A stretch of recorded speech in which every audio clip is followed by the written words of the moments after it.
Welcome to my channel. In this video, I will share with you how to install the Zapya app on iPhone.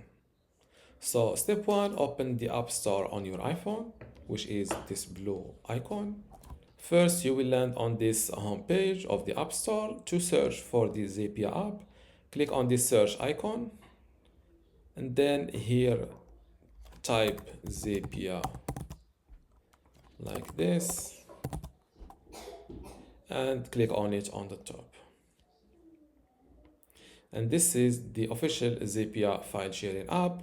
Click on Get next to it to start downloading it to your iPhone. Sometimes the App Store asks you for your iCloud password. Fill it or type it and click on Install. And wait for the download to complete. Once it is completely downloaded to your iPhone, click on Open. And this is the Zapya app.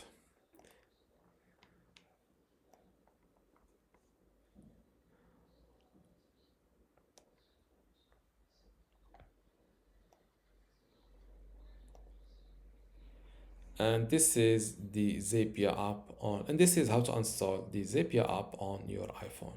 If you still have a question, leave it in the comments below, and don't forget to give this video a like. Thank you.